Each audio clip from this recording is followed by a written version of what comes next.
Hello friends, welcome to Rajeev's vlogs. അപ്പോൾ ഇന്ന് നമ്മൾ ലൈറ്റ് റൂമിൻ്റെ പുതിയൊരു വീഡിയോ. അപ്പോൾ ഇന്നത്തെ വീഡിയോയിൽ നമ്മൾ ടൈറ്റിലിട്ടിരിക്കുന്നത് ഏകദേശം ഇതുപോലെ ആയിരിക്കും. എന്തുകൊണ്ട് നമുക്കൊരു 1.8 അല്ലെങ്കിൽ 1.4 അല്ലെങ്കിൽ നല്ല ബാക്ക്ഗ്രൗണ്ട് ബ്ലറുള്ള ഒരു ലെൻസ് നിങ്ങൾ വലിയ കാശ് മുടക്കി വാങ്ങേണ്ട കാര്യം ഇപ്പോൾ ഈ ഒരു 2025 ഇല്ല എന്നുള്ളതാണ് നമ്മുടെ വീഡിയോയുടെ ടോപ്പിക്ക്. അത് ആവശ്യമുള്ള സന്ദർഭങ്ങളുമുണ്ട്. പക്ഷേ നിങ്ങളുടെ യൂസ് ഇങ്ങനെയൊക്കെയാണെങ്കിൽ നിങ്ങൾക്ക് ഈ ഒരു 2 അല്ലെങ്കിൽ നല്ല ബൊക്കെയുള്ള ലെൻസിൻ്റെ ആവശ്യം ഇല്ല ഒരു പരിധിവരെ. അപ്പോൾ നമുക്ക് എന്തായാലും വീഡിയോയിലേക്ക് കിടക്കാം. ഒരു ലൈറ്റ് റൂം ട്യൂട്ടോറിയലാണ്.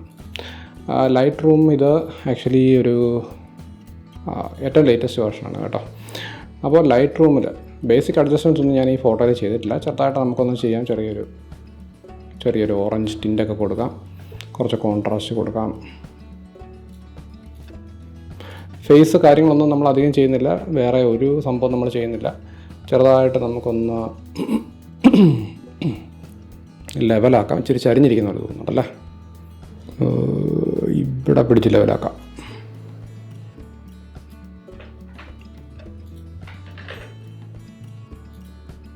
ഓക്കെ, ചെറിയൊരു ചരിവ് എൻ്റെ തോന്നലാണോ അതോ ഉള്ളതാണോ എന്ന് എനിക്കറിയത്തില്ല. എനിവേസ് നമുക്കതൊന്ന് ഫിക്സ് ചെയ്യാം. ഓക്കെ, ഇപ്പം നേരെയായിട്ട് എനിക്ക് ഫീൽ ചെയ്യുന്നു.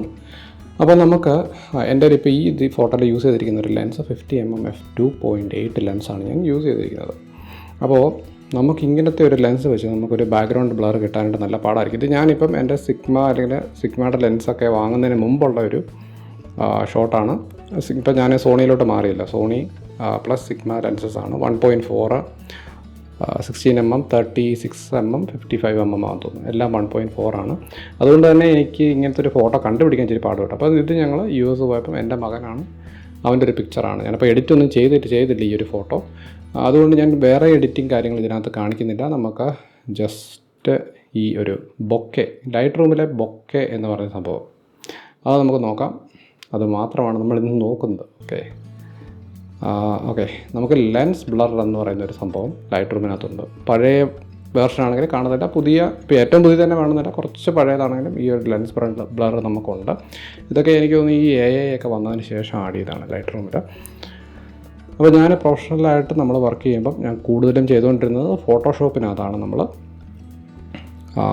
ബാക്ക്ഗ്രൗണ്ട് ബ്ലർ കുറച്ചും കൂടെ ഒരു ബ്ലർ ഫീലിംഗ് കൊണ്ടുവരും. നമ്മളിപ്പോൾ f1.4 ഷൂട്ട് ചെയ്താലും ആ ഒരു ആർട്ടിഫിഷ്യാലിറ്റി കൊണ്ടുവന്നാലല്ലേ ഫോട്ടോസ് അതിൻ്റെ ഒരു ഇതിലെത്തത്തുള്ളൂ. അപ്പോൾ അതുകൊണ്ട് ഞാൻ കുറച്ചും കൂടെ ബ്ലർ ഫോട്ടോഷോപ്പിനകത്ത് ആഡ് ചെയ്യാറുണ്ട്. അത് നമ്മൾ ചെയ്യുന്നത് ബാക്ക്ഗ്രൗണ്ട് സബ്ജക്റ്റ് സെപ്പറേറ്റ് ചെയ്തിട്ട് ബാക്ക്ഗ്രൗണ്ട് ഫ്ലോർ വേറൊരു ലെയർ ആക്കിയിട്ട് അത് കണ്ടൻറ്റ് വേറെ വെച്ച് ഫില്ല് ചെയ്ത് സബ്ജക്റ്റിനെ പിന്നെ അവിടെ നിർത്തി പിന്നെ ബാക്ക്ഗ്രൗണ്ടിൽ നമ്മളൊരു ടിൽറ്റ് ഷിഫ്റ്റ് ഗ്രേഡിയൻറ്റ് കൊടുത്ത് അങ്ങനെയാണ് നമ്മൾ ബ്ലർ ചെയ്യുന്നത് സാധാരണ ഫോട്ടോഷോപ്പിൽ ഞാൻ ചെയ്യാറുള്ളൂ. അപ്പം നമുക്കിപ്പം ഇങ്ങനൊരു സെറ്റപ്പ് ഉള്ളതുകൊണ്ട് നമ്മൾ നോർമൽ രീതിയിലൊക്കെ ചെയ്യുമ്പോൾ നമുക്കിപ്പോൾ നമ്മുടെ കയ്യിൽ വലിയ f2.8 അല്ലെങ്കിൽ അതിനെക്കാട്ടും കുറഞ്ഞത് 1.8 1.4 ഒന്നും ലെൻസുകൾ ഇല്ലെങ്കിൽ നമുക്ക് ഈ ഒരു ലെൻസ് ബ്ലർ നമുക്ക് അപ്ലൈ ചെയ്യാം. ജസ്റ്റ് അപ്ലൈ ചെയ്യുക.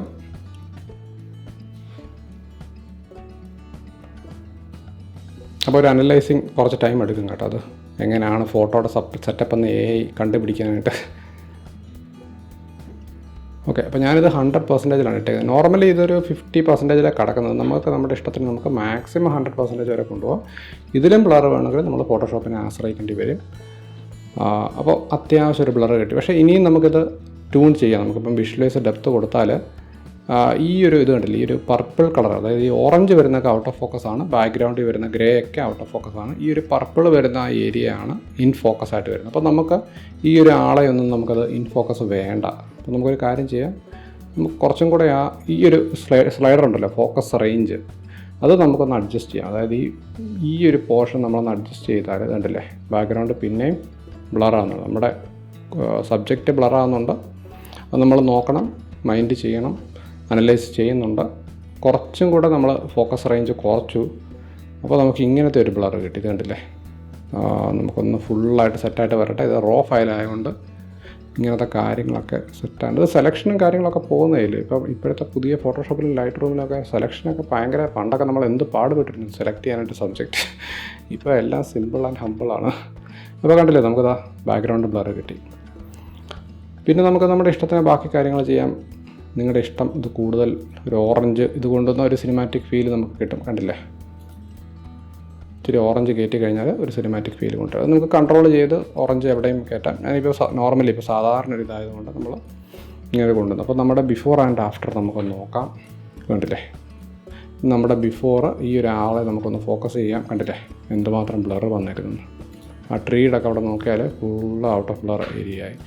പിന്നെ അതുപോലെ നമുക്ക് പിന്നെയും ബ്ലർ കൺട്രോൾ ചെയ്യണമെങ്കിൽ താഴെ വന്നിട്ട് കൺട്രോളല്ല, അതിൻ്റെ ആ ഒരു ഷേപ്പ് വരെ നമുക്ക് ചേഞ്ച് ചെയ്യാം കേട്ടോ. പല ലെൻസിനും പല ഒരു ടൈപ്പ് ബ്ലറാണല്ലോ നമുക്ക് കിട്ടുന്നത്. ഇപ്പോൾ നമുക്ക് ബബിൾ എന്ന് പറയുന്ന സംഭവം കൊടുത്താൽ ആ ഒരു ഇത് കണ്ടില്ല, ബബിൾസിൻ്റെ ഒക്കെ ബബിൾസ് നമുക്ക് വരും. ഒരു ഹെക്സഗൺ ഷേപ്പ് ആ ബ്ലറിന് വരണമെങ്കിൽ, നമ്മുടെ ബൊക്കെ ഏരിയാസിനൊക്കെ വരണമെങ്കിൽ നമുക്കത് കൊടുക്കാം. ഇതാണ് ഏറ്റവും നോർമൽ സാധനം, സർക്കിൾ ഫോർമേഷൻ. ഇതായിരിക്കും ബെറ്റർ എന്നാണ് എൻ്റെ അഭിപ്രായം. നമുക്ക് വേണമെങ്കിൽ ഇനി സബ്ജക്റ്റിനെ കുറച്ചും കൂടെ ബ്രൈറ്റൊക്കെ ആക്കി എടുത്ത് ബാക്ക്ഗ്രൗണ്ട് ഇച്ചിരി കൂടെ ഡാർക്കാക്കി സംഭവം സെറ്റാക്കാം, കിട്ടുവാക്കാൻ പറ്റും. ഞാനതൊന്നും ഇപ്പോൾ ചെയ്യുന്നില്ല. അപ്പോൾ ഇതാണ് കേസ്. നമുക്ക് ബേസിക്കലി അങ്ങനെ നമുക്കൊരു ബ്ലർ ലൈറ്റ് റൂമിൻ്റെ മാത്രം സഹായത്തോടെ നമുക്ക് ചെയ്യാം. ഞാൻ ഇപ്പോഴും ഫോട്ടോഷോപ്പ് യൂസ് ചെയ്യുന്നത് ബേസിക്കലി നമുക്ക് സ്കിൻ റീടച്ചിങ്ങിന് വേണ്ടി മാത്രമാണ് ഫോട്ടോഷോപ്പ് യൂസ് ചെയ്യുന്നത് മെയിനായിട്ട്. പിന്നെ കുറച്ചും കൂടെ ബ്ലർ വേണമെന്ന് തോന്നിയാൽ ഫോട്ടോഷോപ്പ് ചെയ്യും. പക്ഷേ പിന്നെ ഇതിന് വേറൊരു ഇതെന്ന് പറഞ്ഞാൽ നമ്മൾ നമ്മുടെ മൊബൈൽ ഫോണിലൊക്കെ നമ്മൾ ബാക്ക്ഗ്രൗണ്ട് ബ്ലർ കിട്ടും. അത് ഈ ഒരു ഫീൽ നമുക്ക് കിട്ടത്തില്ല കേട്ടോ. ആ കറക്റ്റായിട്ടൊരു ചിലപ്പം ഐഫോണിലൊക്കെ കിട്ടുമായിരിക്കും, എനിക്കറിയില്ല. ഞാൻ ഫോൺ അങ്ങനെ അധികം ഫോട്ടോഗ്രാഫിക്ക് വേണ്ടി യൂസ് ചെയ്യാറില്ല. അപ്പോൾ എനിവേസ് നമുക്കിങ്ങനെ ചെയ്യാം. പിന്നെ നമുക്ക് എപ്പോൾ നമുക്ക് ഇങ്ങനത്തെ ഒരു F2.8 അല്ലെങ്കിൽ കൂടിയ എന്താണ് പറയുക അപ്പർച്ചറുള്ള ലെൻസുകൾ നമുക്ക് എപ്പോൾ വേണമെന്ന് ചോദിച്ചു കഴിഞ്ഞാൽ, നിങ്ങൾ ലോ ലൈറ്റ് കണ്ടീഷൻസിലൊക്കെ ഷൂട്ട് ചെയ്യുന്ന ആൾക്കാരാണ് തീർച്ചയായും നിങ്ങൾക്ക് 1.8, 1.4, 1.2 ലെൻസൊക്കെ ഉണ്ടെങ്കിൽ കൊള്ളാം ലോ ലൈറ്റ് സിറ്റുവേഷൻസിൽ. പക്ഷേ ഇതുപോലെ ജസ്റ്റ് ബ്ലറിന് വേണ്ടി മാത്രം നിങ്ങൾ അങ്ങനെ ഒരു ലെൻസ് വാങ്ങേണ്ട കാര്യമില്ല. ഇപ്പോഴത്തെ ഒരു 2025 മുമ്പോട്ട് അതിൻ്റെ ആവശ്യം വരത്തില്ല. ഇനി ലൈറ്റ് റൂമും ഫോട്ടോഷോപ്പും തന്നെ വേണ്ടി വരുമ്പോൾ ഇപ്പം നമുക്ക് AI ബനാനയൊക്കെ വന്നിട്ടുണ്ടല്ലോ. ഇതൊന്നും നമുക്കിനി വേണ്ടാതെ വരുന്ന ഒരു കാലം വരുമായിരിക്കും. ഫോട്ടോഗ്രാഫറുടെ പോലും ആവശ്യമുണ്ടോ എന്നുള്ള കാര്യമാണ്. പക്ഷേ ഒരു ക്രിയേറ്റിവിറ്റി ഒരു മനുഷ്യൻ ഒരു വ്യക്തി എടുത്തതാണെന്നുള്ള ഒരു ഫീല് എത്ര പേർക്ക് അങ്ങനത്തെ ഒരു ഫീലിൽ ഫോട്ടോ വേണമെന്ന് നമുക്കിനി അറിയത്തില്ല മുമ്പോട്ട്. അപ്പോൾ എനിവേസ് ഗൈസ്, ഞാൻ വീഡിയോ ഇവിടെ കൺക്ലൂഡ് ചെയ്യുന്നു. കണ്ടതിൽ ആൾക്കാർക്ക് നന്ദി. സബ്സ്ക്രൈബ് ചെയ്യാത്ത ആൾക്കാർ ചെയ്യാനും ശ്രമിക്കുക ഗൈസ്. നമുക്ക് അടുത്ത വീഡിയോയിൽ കാണാം. ഇതുവരെ bye bye, take care, have A good day എല്ലാവർക്കും.